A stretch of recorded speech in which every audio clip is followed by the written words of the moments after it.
ముఖ్య అతిథిగా విచ్చేసిన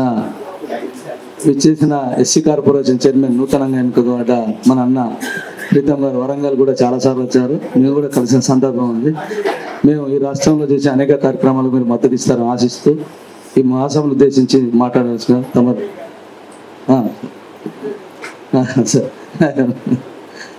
సార్ నేను సార్ ఆయన ప్రీతంగానే తెలుసు మా అందరికి, చాలా మందికి.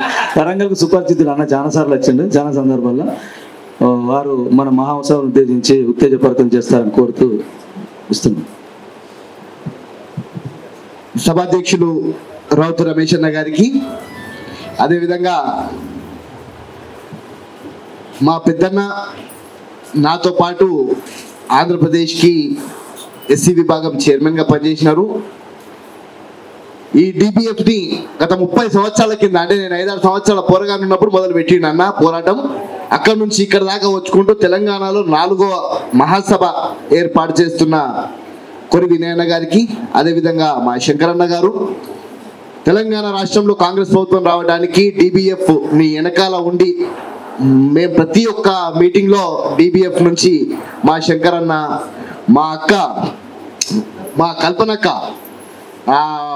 స్టేట్ విజిలెన్స్ కమిటీ మెంబర్ ఉండే, మరి అక్క కూడా నాతో పాటు పూర్తి స్థాయిగా నిల్చొని ఎప్పుడు ఉంటుండే. అద్భుతంగా ఇంతసేపు మనకు భూముల విషయంలో, మన హక్కుల విషయంలో మనకు ఇప్పుడు చెప్పిన జస్టిస్ చంద్రకుమార్ గారు. ఇక మా సజక్క అయితే ఎక్కడ అన్యాయం జరిగినా మా సజక్క అయితే కంపల్సరీగా అనిపిస్తుంది. అక్క అన్యాయం జరిగిన చోట లేదు అని అంటే అక్కడ అన్యాయం జరగలేదు అన్నట్టు, సజక్క కనిపించింది అంటే అన్యాయం జరిగింది అన్నట్టు అక్కడ నిల్చుండదు సజక్క.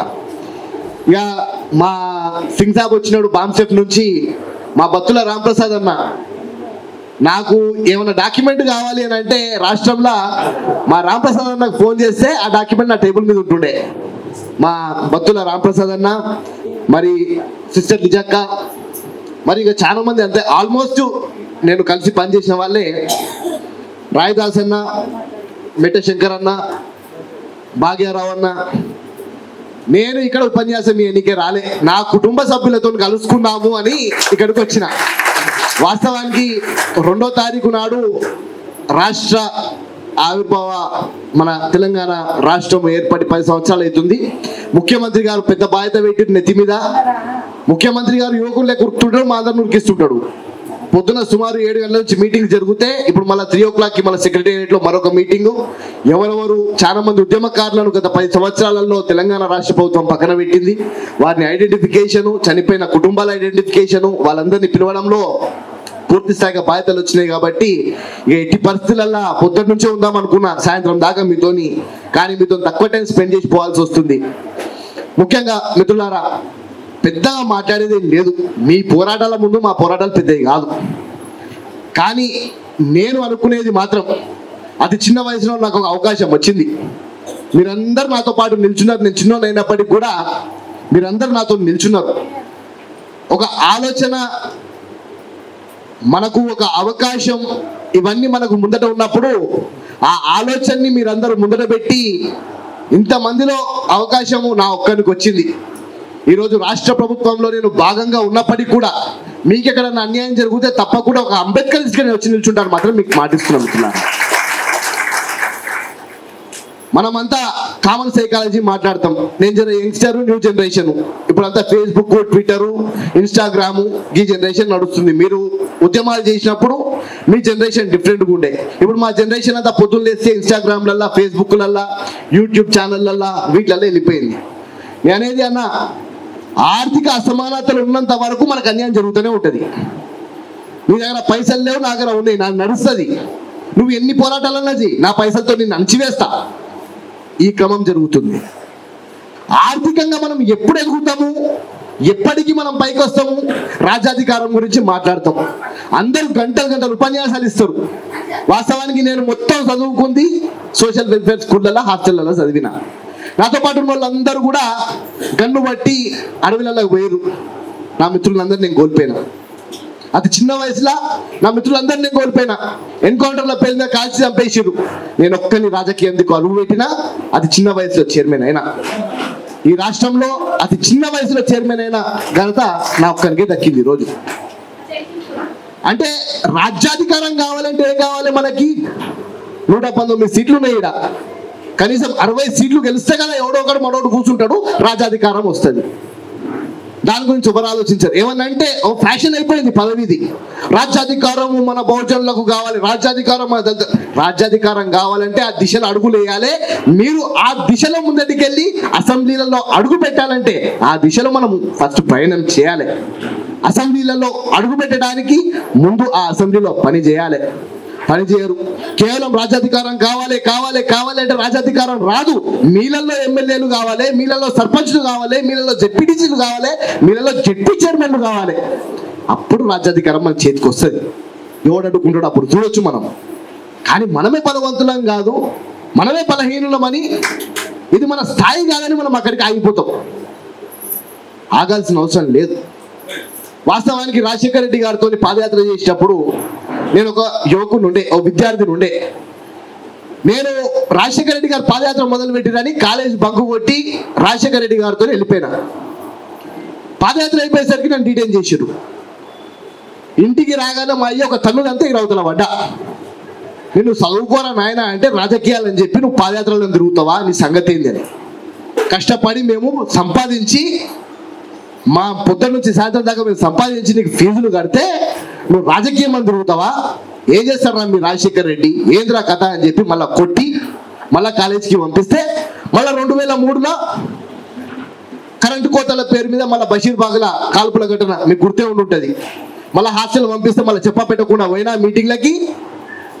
ఆ మీటింగ్లో మా దోస్తులందరూ కలిసి బస్సు తగల పెడుతుంటే పక్కనున్న తీసుకుపోయారు. 14 రోజులు జైలు పంపించారు. మళ్ళీ డీటెయిన్ అయినా, మళ్ళా కొట్టిండు మా డాడీ.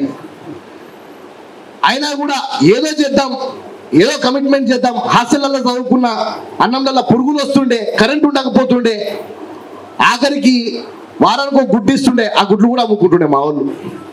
సన్న బియ్యం వస్తుండే, దొడ్డు బియ్యం పెడుతుండే, సన్న బియ్యం అమ్ముకొని. ఆయిల్ మంచిది వస్తుండే, అది అమ్ముకుంటుండే. అంటే హాస్టల్లో వ్యవస్థ ఏ విధంగా ఉందో వాస్తవానికి ఇంకా చాలా చోట్ల అట్లనే ఉంది. నేను ఈరోజు కార్పొరేషన్ చైర్మన్ అయినా కానీ ఏసీ రూమ్లలో కూర్చోను, వాగ్దానం చేస్తున్నా ప్రతి వారము ఒక ఎస్సీ హాస్టల్లో వండుతా, మా వాళ్ళందరూ బతుకులు మారుస్తా. ఇంకా పోయేటోని కాదు. ఇక్కడ కూడా ఎవరైతే ఉన్నారో మస్తు మంది చూడగానే కనిపించేస్తుంది. మా అక్కలు మా అన్నలు జీవితాంతం పోరాటం చేసిరు. మీ తమ్ముడు కూర్చుండి ఎస్సీ కార్పొరేషన్ చైర్మన్ గా మీకు లోన్లు ఇచ్చే బాధ్యత నాది. మిమ్మల్ని ఆర్థికంగా పైకి తెచ్చే బాధ్యత నేను తీసుకుంటా. మీకు ఎక్కడెక్కడైతే యూనిట్స్ అవసరపడతాయో తప్పకుండా డైరెక్ట్గా నాకు రండి. ఎవడన్నా కమిషన్లు మా ఏజెంట్లు ఉంటారు మస్తు మంది మధ్యలో చెప్పు తీసుకొని కొట్టుర్రి, చెప్పురు మా తమ్ముడు ఉన్నాడు మీద, మా తమ్ముడిని డైరెక్ట్గా కలుస్తామని చెప్పురు. నన్ను కలవడానికి మీకు ఎవరు బ్రిడ్జ్ అవసరం లేదు, ఎవరు బ్రోకర్ గార్డ్ అవసరం లేదు. ఈరోజు అవకాశం వచ్చింది మిత్రులారా. మనం రాజ్యాంగాన్ని కాపాడుకుందాం అనుకో. ఎట్లా కాపాడుకుంటాం, ఏడ కాపాడుకుంటాం? మనకి రాజ్యాంగం ఇచ్చిన మన హక్కు, మన రిజర్వేషన్లు ఎక్కడ మిగిలిన మిత్రులారా మీరు నాకు చెప్పండి. రాజ్యాంగాన్ని మారిపోయింది రాజ్యాంగం అని నేను అంటున్నా. మనకు కావాల్సింది ఎక్కడ? విద్యలో మనకు రిజర్వేషన్లు కావాలి. మనకి ఇంకెక్కడ కావాలి? ఉద్యోగంలో రిజర్వేషన్లు కావాలి. ఇంకా రిజర్వేషన్లు ఎక్కడున్నాయి? వీటి తప్ప ఇంకెక్కడున్నాయి రిజర్వేషన్లు? విద్యని పూర్తి స్థాయిగా ప్రైవేటీకరణ చేసి అన్ని ప్రైవేట్ యూనివర్సిటీలు చేసి పడేసారు. మన బిడ్డల్ని ఈరోజు ఇంటర్మీడియట్ లో జాయిన్ చేద్దామంటే కదా చిన్న చిన్న పిల్లలు కనిపిస్తారు. వాళ్ళని చూస్తే నాకు బాధ కలుగుతుంది. ఆ చిన్నపిల్లల్ని చూస్తే నాకు నిజంగా బాధ కలుగుతుంది. వాళ్ళు రేపు పొద్దున 10వ తరగతి పాస్ అయిన తర్వాత ఇంటర్మీడియట్కి పోవాలంటే, శ్రీ చైతన్య నారాయణ కాలేజ్కి పోవాలంటే 1,50,000 కట్టాలి. ఎక్కడి నుంచి కడతాం మిత్రులారా? బ్యాంకు దోపిడీ చేస్తామా? ఎవరైనా జేబు కొడతామా? మనం కష్టపడేటోళ్ళం, పొద్దున్న లేస్తే కూలి పని చేసుకునేటోళ్ళం, పొద్దున్న లేస్తే 10 మందికి చాకరీ చేసుకునేటోళ్ళం. జీతం మా అంటే 10,000 వస్తుంది, 15,000 వస్తుంది, 20,000 వస్తుంది, 25,000 వస్తుంది. అయినా కూడా 1,50,000 సంవత్సరానికి వాళ్ళకి ఇంటర్మీడియట్ కట్టాలంటే ఎక్కడి నుంచి వస్తుంది మిత్రులారా? ఏం చేస్తే వస్తుంది? డెకాయిటీ పని చేస్తే వస్తుందా? ఈరోజు విద్య పూర్తి స్థాయిగా తెలంగాణ రాష్ట్రంలో నోరు నిలబెట్టుకోవాలి. 20-30 ప్రైవేట్ యూనివర్సిటీలు అయినాయి. ఇంకా ప్రైవేట్ యూనివర్సిటీలు అయినాయి, ప్రతి ఒక్క కాలేజ్ ప్రైవేట్ అయిపోయింది. ఇక మనకు అందులో ఎక్కడ రిజర్వేషన్లు లేవు. గవర్నమెంట్ కాలేజీలలోనేమో నియామకాలు ఉండవు, అక్కడనేమో లెక్చరర్లు ఉండరు. మన బిడ్డల్నే మనం ఏడ చదివించుకుంటున్నాం తల్లి అని అంటే సెయింట్ మేరీసో, సెయింట్ అగస్టినో, ఇంకేదో ప్రైవేట్ కాలేజ్, ప్రైవేట్ స్కూల్ పేరు చెప్తారు తప్ప ఏ ఒక్కరు కూడా నా బిడ్డని గవర్నమెంట్ స్కూల్ పంపిస్తున్నాను గర్వంగా చెప్పుకునే పేరెంట్స్ ఎవరు ఉండరు. ఆ పరిస్థితికి తీసుకొచ్చి ఈరోజు మన పరిస్థితి. విద్యలు అయిపోయిందా? ఇక మనకి ఇంకెక్కడ కావాలి? ఇంకా ఉద్యోగాలు. ఎల్ఐసి ప్రైవేట్ అయిపోయింది, ఎయిర్పోర్ట్లు ప్రైవేట్ అయిపోయినాయి, పోర్ట్లు ప్రైవేట్ అయిపోయినాయి. అన్ని ప్రైవేటీకరణలో భాగంగా 70% సంస్థలను పూర్తి స్థాయిగా అమ్మేసిరు. అప్పుడు ఏం చేస్తున్నాం మనం? ఏం చేయట్లే, ఖాళీ కూర్చొని చూసినాం. బిఎస్ఎన్ఎల్ ఎంప్లాయీని పూర్తి స్థాయిగా వాళ్ళని సరెండర్ చేసి ఒకటేసారి వాళ్ళకి జీతం ఇచ్చి వాళ్ళని ఇంట్లో కూర్చోబెడితే 60-70 మంది చచ్చిపోయారు. ఏ ఒక్కడు పోలే వాళ్ళని చూడనీకే. రేపు పొద్దున నువ్వు చచ్చినా నేను చచ్చినా కూడా గిట్టనే ఉంటే సమాజం 2 రోజులు మాట్లాడుకుంటేది, వస్తారు దినాలకు దండేసిపోతారు తప్ప తర్వాత మనం చూసేటోడు ఉండడు, మన కుటుంబాన్ని కాపాడేటోడు ఉండడు. అందుకు గాని మనం అడిగిలేయాల్సిన అవసరము ఈ రోజు రాజ్యాంగ రక్షణ కాదు, మన ఆర్థిక రక్షణగా మనం ముందటికి వెళ్ళి మనము ఆర్థికంగా బలపడి 10 మందిని ఆర్థికంగా బలం చేద్దాం. ఆ 10 మంది 100 మందిని చేస్తారు, 100 మంది 1,00,000 మందిని చేస్తారు. ఈ భారతదేశాన్ని బాబాసాహెబ్ కన్నా నిజమైన కళని సాధించే దశలో మనం అడుగులేద్దాం మిత్రులారా. మనం ఏం చేయలేము కదా. ఒక్క జీవో వేస్తారు, ప్రైవేట్ చేసేస్తారు. ఒక్క జీవో వేస్తారు, నీ బతుకుని నా బతుకుని రోడ్డు మీద వేస్తారు. 2 రోజులు పోరాడతాం, 3 రోజులు పోరాడతాం, 5 రోజులు పోరాడతాం, తీసుకపోతారు, జైలు వేస్తారు. బెయిల్లకు కూడా డబ్బులు లేని పరిస్థితి మన దళితుల దగ్గర ఉంది. ఈ రోజు కూడా ప్రభుత్వంలో ఉన్నట్టు నేను మాట్లాడట్లేదు. నేను కాంగ్రెస్ పార్టీ నాయకుడి కంటే ముందు అంబేద్కర్ రైట్ కాళ్ళ దగ్గర నేను చదువుకున్నా కాబట్టి తప్పకుండా నేను అంబేద్కర్ రైట్ లెక్కనే ఉంటా. మీకు అన్యాయం జరిగినా కూడా ఇప్పటికి కూడా మీ పక్కన వచ్చి నిల్చుంటా అని చెప్పి నేను వాగ్దానం చేస్తున్నాను మిత్రులారా. అది చిన్న వయసులో వాస్తవానికి మా అన్న వాళ్ళందరూ నన్ను సపోర్ట్ చేసి, వీళ్ళంతా చాలా సీనియర్ నాయకులు. 33 సంవత్సరాల వయసులో నన్ను రాహుల్ గాంధీ గారు, కొప్పుల రాజు గారు దేశంలో ఉన్న 84 పార్లమెంట్లు పూర్తి స్థాయిగా తిరగాలి అని అంటే కాళ్ళకు గజ్జ కట్టుకొని బల్పం పెట్టుకొని మొత్తం దేశం అంతా తిరిగిన. ఎక్కడ చూసినా మన బతుకులు అందరికి ఇట్లనే ఉన్నాయి. ఓ దేశంలో బాగున్నాయి, ఒక రాష్ట్రంలో బాగున్నాయి అనే పరిస్థితి లేదు.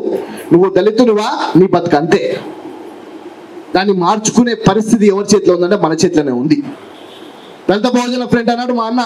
ఈడ చూస్తే మొత్తం మా దళితులే ఉన్నారు, మా బహుజనులు లేరి, మా మైనార్టీ లేరి, అందరినీ తీసుకురా అన్న. వచ్చే మహాసభలా ఇదే హాల్లా బహుజనులు ఉండాలి, మైనారిటీలు ఉండాలి, అందరూ ఉండాలి. కేవలం దళితులకు కాదు మిత్రులారా, అందరికీ ఇదే జరుగుతుంది. ఎన్ని రోజులు బతుకుతామో తెలియదు, ఏమైతుందో తెలియదు. బతుకున్నన్ని రోజులు బాబాసాహెబ్ అంబేద్కర్ రాజు లెక్క బతుకమన్నాడు, రాజు లెక్క బతుకుదాం. మన బతుకులు ఫస్ట్ మార్చుకుందాం, తర్వాత పక్కని బతుకులు మారుద్దాం, తర్వాత సమాజం బతుకులు మారుద్దాం. ఇక్కడ ఉన్న ప్రతి ఒక్కరు కూడా అకుటింత దీక్షతో ముందరికి పోవాల్సిన అవసరం ఉంది. ఎంతమంది ఇక్కడ మీరు సబ్సిడీలు యూటిలైజ్ చేసిరు? ఎంతమంది ఇక్కడ మీకు తెలుసు మీకు సబ్సిడీలు వస్తాయని? 1,80,000 వస్తాయి, 2,70,000 వస్తాయి. ఎంతమంది మీరు ఇక్కడ సబ్సిడీలు తీసుకున్నారు? పెద్ద పెద్ద నాయకులు. మీరే మొదలు తీసుకోలే, మీరు ఇంకా సమాజాన్ని బాగుపరుస్తారు.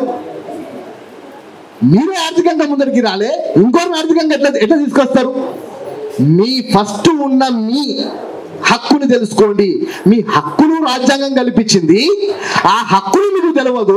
మీకు వచ్చే ఆర్థికంగా మీకు ఎంత పర్సెంటేజ్ సబ్సిడీ వస్తుందో తెలియదు.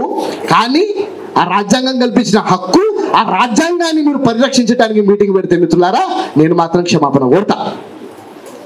ఆ రాజ్యాంగంలో ఉన్న ప్రతి ఒక్క హక్కును మీరు యూటిలైజ్ చేసుకోండి.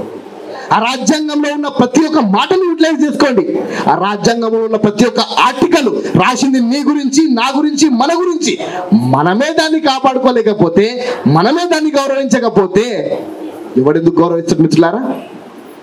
ఓ యువకుడికి చెప్తున్నా, నా దళితుల గురించి, వాళ్ళ హక్కుల గురించి సావనికనైనా సిద్ధమైతా. ముందటికొచ్చి నిల్చోడానికి మొదటి లాఠీ అయినా మొదటి తూట అయినా తినడానికి సిద్ధంగా ఉన్నా. కానీ నా వాళ్ళకి అవమానం జరిగిన, నా వాళ్ళకి ఎక్కడన్నా ఆత్మగౌరవం కించపరిచిన ఊకునే ప్రసక్తులలో మాత్రం లేను. ప్రభుత్వంలో ఉన్నా పర్వాలే, మీ అందరితో పాటు మీ తమ్మునిగా ఉంటానని వాగ్దానం చేస్తూ మరొకసారి మా అన్నకు మాత్రం ప్రత్యేక కృతజ్ఞతలు తెలుపుతున్నా. ప్రమోషన్లో రిజర్వేషన్లు కూడా వస్తాయి. సరే మా జస్టిస్ అన్న కూడా చెప్పిండు ఈ విషయం. కాంగ్రెస్ పార్టీ వాస్తవానికి ఎస్సీ ఎస్టీ డిక్లరేషన్ కి సంబంధించి ఆ కమిటీలో ముఖ్యంగా భాగంగా నేనే ఉన్నా. ఆనాడు నేను చెప్పిన ముఖ్యమంత్రి గారు, ఈ రోజు రేవంత్ రెడ్డి గారు, ఆనాడు పిసిసి అధ్యక్షులు, నేను ఏది చెప్తే అది ఎస్సీ ఎస్టీ డిక్లరేషన్ లో పెట్టి సాధ్యమా కాదా అంటే సాధ్యం చేసుకునే బాధ్యత మాదని చెప్పిన.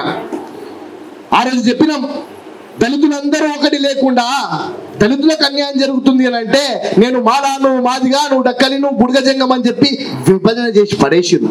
అందుకే తెలంగాణ రాష్ట్రం వచ్చిన 100 రోజులలోనే మాదిగా ఒక కార్పొరేషన్, మాలకు ఒక కార్పొరేషన్, ఉపకులాలకు మరొక కార్పొరేషన్ ఏర్పాటు చేయించినాం మీ అందరి బతుకులు బాగుపరచడానికి. త్వరలోనే ఆ కార్పొరేషన్ ద్వారా మీ అందరి బతుకులు బాగుపరచమని కూడా చెప్తున్నాం మిత్రులారా. కానీ ఇంకో స్కీమ్ తెచ్చిండు మా పెద్ద దొర, దళిత బంధు అని. అమ్మ 10 లక్షలు ఇస్తుండు 10 లక్షలు ఇస్తుండు 18% జిఎస్టీ పేరు మీద జిఎస్టీ చేపేసుకుర్రు. ప్రభుత్వానికి గట్టలే సుమారు 1400 కోట్ల రూపాయలు రావాలి. ఎస్సీ కార్పొరేషన్ చైర్మన్ గా 10వ తారీఖు నాడు మొదటి సంతకం పెడుతున్నా మీ అందరి సమక్షంలో దళిత బంధు మీద ఎంక్వైరీ చేస్తా. బరాబర్ ఎవరికైతే నిజంగా రాలేదో వాళ్ళకి ఇప్పిస్తా, ఎవరైతే జిఎస్టీ డబ్బులు చేపేసుకుర్రో వాళ్ళని కక్కిస్తా. ఇది కూడా మీకు మాటిస్తున్నాం మిత్రులారా, 100% జరుగుతుంది. అరే ఇక ప్రభుత్వం మారింది కదా, మరి 10 లక్షలు వస్తాయా రావా? బరాబర్ వస్తాయి మీ అందరికీ. ప్రతి కుటుంబానికి 12 లక్షల రూపాయలు ఇప్పిస్తా. అది కూడా ఎక్కిప్పిస్తా అనేది కూడా ఈరోజు మీ ముందర చెప్తున్నాం మిత్రులారా. ఆనాడు జస్టిస్ గారు ఉండే, మా అక్క కూడా ఉద్యమాలలో ఉండే. 2004-05లో అక్క లిడ్ క్యాప్ ద్వారా ఆనాడు లెదర్ ఇండస్ట్రీస్ పరిశ్రమల భాగంగా ఆనాడు ప్రతి ఒక్క జిల్లాలో 300-400 ఎకరాలు సేకరించి పెట్టినాం. ప్రతి ఒక్క మేజర్ జిల్లాలో అంటే ఉమ్మడి జిల్లాలో మేజర్ లెదర్ పార్క్ కింద 1000 నుంచి 1200 కోట్లతోని లెదర్ పార్క్ ఏర్పాటు చేస్తాం. అందులో 1200 కోట్లు ఏదైతే ఉందో డివైడెడ్ బై 12 లక్షలు అన్ని కుటుంబాలకు అందులో భాగస్వామ్యం కల్పించి మా దళితులను అందులో బిజినెస్ మ్యాన్లను చేసే బాధ్యత కాంగ్రెస్ పార్టీ తీసుకుంటుందని మీకు మాటిస్తున్నాం. 12 లక్షల రూపాయలు ప్రతి కుటుంబానికి వస్తాయి, ప్రత్యక్షంగా పరోక్షంగా వస్తాయి. తప్పకుండా మీరందరూ కూడా ధైర్యపడాల్సిన అవసరం లేదు. కాంగ్రెస్ పార్టీ మేనిఫెస్టోలో ఇచ్చిన ప్రతి ఒక్క వాగ్దానాన్ని నెరవేర్చే విధంగా నేను పోరాటం చేస్తా.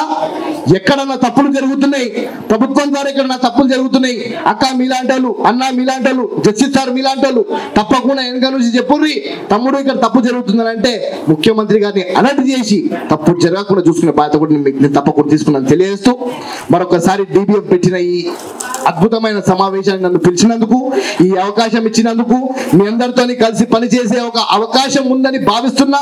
తప్పకుండా మీరు నన్ను తమ్ముడుగా భావిస్తారని చెప్పి మీ అందరితో పాటు నన్ను కలుపుకొని మీ కుటుంబంలో ఒక భాగస్వామిని చేసుకుంటారని నమ్మకంతో ముందరికి వెళ్తున్న మిత్రులారా, ధన్యవాదాలు. జై కాంగ్రెస్, జై భీమ్.